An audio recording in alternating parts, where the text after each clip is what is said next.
அனைவருக்கும் ஆண்டவராக இயேசு கிறிஸ்து நாமத்தினாலே அன்பும் சமாதானம் உண்டாவதாக. இந்த தெரிந்து கொள்ளப்பட்ட நிகழ்ச்சி மூலியமாக உங்களை சந்திப்பதில் மகிழ்ச்சி. இந்த நாளில் கூட நாம் பேச வேண்டிய பாடம் என்னன்னா, இடுக்கமான வாயில்.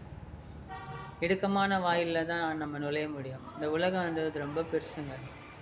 நம்ம பெருசாக பார்த்து போயிட்டோன்னா நம்ம உலகத்து ஆசையில் போயிடுவோம். இடுக்கமான வாயில், ஒரு குதிரைக்கு கடிவாளம் போட்டு அதை ரோட்டில் ஓட்டும்போது அதுக்கு நேராக என்ன தெரியும்? ரோடு மட்டும்தான் தெரியும். எஜமானி எந்த சைடு செய்கை காட்டுறாரோ அந்த சைடு போவோங்க. அதே மாதிரி தான் நாமளும் இடுக்கமான வாயிலில் போகணும். இடுக்கமான வாயிலில் போகும்போது தான் நம்ம தேவனை நோக்கி போவோம். உலகத்துக்குரிய பாதை ரொம்ப அகலமாக இருக்குங்க. அந்த அகலத்தில் நம்ம போனோன்னா எங்கேயாவது தொலைஞ்சிருவோம். ஏன்னா உலகம் ரொம்ப பெருசு, அது மோசமானதும் கூட. பாவமும் இருக்குது, மோசமும் இருக்குது. ஆனால் இடுக்கமான வாயில்னா நம்மளும் தேவனை அறிஞ்சிக்கிற அறிவே ஞானத்தின் ஆரம்பம் இல்லையா? அப்போது அவரை அறிஞ்சிக்கிற அந்த நேரம்தான் அந்த நேரங்கள், அந்த காலங்கள், அவரை நோக்கி போகும்போது அவரோடு சஞ்சரிக்கும் போது ஏற்படுகிற அந்த மகிழ்ச்சி அளவே கிடையாதுங்க. ஈனோக்கு பாருங்கள், அவர் குடும்பத்தில் இருந்தால் கூட அவர் தேவனோடு சஞ்சரித்தார். அதனால் பாருங்கள், அவர் காணாமல் போயிட்டார். அவரோட ஆண்டவர் எடுத்துக்கொள்ளப்பட்டார்னு போட்டுரு. அதேமாதிரி எலியா கூட பாருங்கள், அந்த உணவை சாப்பிட்டுட்டு, வானதூதர் கொடுத்த உணவை சாப்பிட்டுட்டு 40 இரவு 40 பகல் கர்த்தரின் மலையான ஓரேபு மலைக்கு நடந்து சென்றார். அப்போ பாருங்கள், தனியாக நடந்து போனார்னா அவர் ஆண்டவரோடு பேசிக்கிட்டே போயிருப்பார். 40 இரவு 40 பகல். நம்மளால் ஒரு நாள் 2 நாளே பாஸ்டிங் இருக்க முடியலங்க. 40 இரவு 40 பகல் இருந்துட்டு போயிருக்காரு அவர். அதனால தான் ஆண்டவர் நெருப்பு குதிரையில் அவரை எடுத்துக்கொள்ளப்பட்டார் இல்லையா? அந்த மாதிரி தான் இடுக்கமான வாயில் வழியாக தான் நம்ம நுழையணும். உலக இதில் நம்ம போகக்கூடாது. இப்போ பிசாசு கூட ஆண்டவர் என்ன பண்ணால், அந்த ஆலயத்துக்கு மேலே இங்கேருந்து குதி, உன்னை தூதர்கள் தாங்கிக்குவாங்களே அப்படின்னு எழுதியிருக்கிறது அப்படின்னு. உன் தேவனை தவிர வேறு யாரும் சோதித்து பார்க்கக்கூடாதுன்னு எழுதிக்குதுன்னு ஆண்டவர் சொல்லுவார். அப்புறம் இந்த உலகெல்லாம் பாரு, இது பாருன்னு உயரத்தில் கூட்டின்னு போய் இந்த உலகத்தெல்லாம் பாரு, இதெல்லாம் எனக்கு கொடுக்கப்பட்டுக்குது. எப்படி கொடுக்கப்பட்டுக்குதுன்னா, ஆக்சுவலாக ஆண்டவர் அதை உருவாக்கி ஆதாம்கிட்ட கொடுத்தாரு. ஆனால் ஆதாமும் ஏவாளும் அந்த பழத்தை சாப்பிட்டதுனால அவங்கக்கிட்ட விற்றுட்டாங்க. ஒரு பழத்துக்காக அந்த இதுவை விற்றுட்டாங்க. அதனால் இந்த உலகமே என்ன ஆச்சு? ஆதாம்கிட்ட இருந்த உலகம் சாத்தான்கிட்ட போயிடுச்சு. அப்போ ஆண்டவர் உயரத்தில் கூட்டிகிட்டு போயிட்டு, பார், இந்த உலகம்லாம் என்னுடையது. அப்போ அவன் என்னென்ன காட்டியிருப்பான் பாருங்கள். குடி காட்டியிருப்பான், போதை காட்டியிருப்பான், இச்சை காட்டியிருப்பான், பிரச்சாரம் காட்டியிருப்பான், இன்னும் என்னென்னவோ காட்டியிருப்பான் இல்லையா? அப்போது அவ்வளோ விஷயங்கள் காட்டினா கூட ஆண்டவர் என்ன சொல்கிறாரு?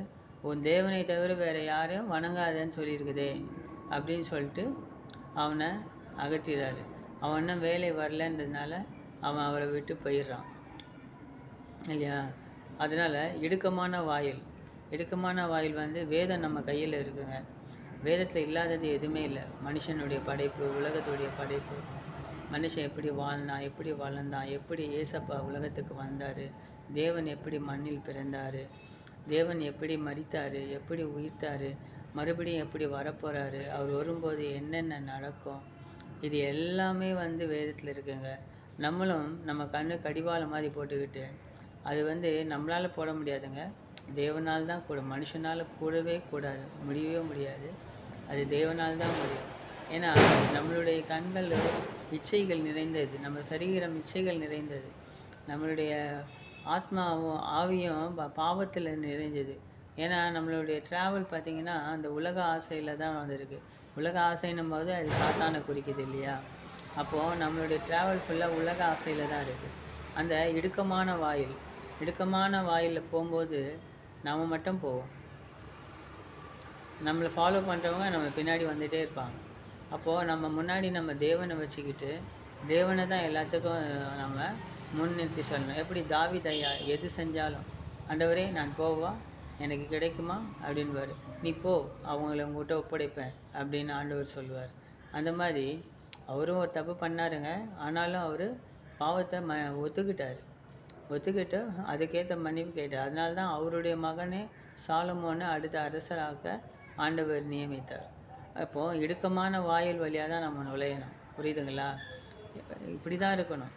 ஒழுக்கமாக இருக்கணும், கீழ்ப்படிந்து இருக்கணும், பொறுமையாக இருக்கணும், தன்னடக்கமாக இருக்கணும், அடுத்தவங்களுக்கு மரியாதை கொடுக்கணும், பெரியவங்களுக்கு கீழ்ப்படியணும், கர்த்தருடைய வார்த்தைக்கு கீழ்ப்படியணும், அவங்கள அடுத்தவங்களுக்கு ஏதாவது ஒரு இதுனா விசாரிக்கணும், அவங்கள விசாரித்து அவங்களுக்கு நம்மளால் முடிஞ்ச நன்மைகள் செய்யணும்.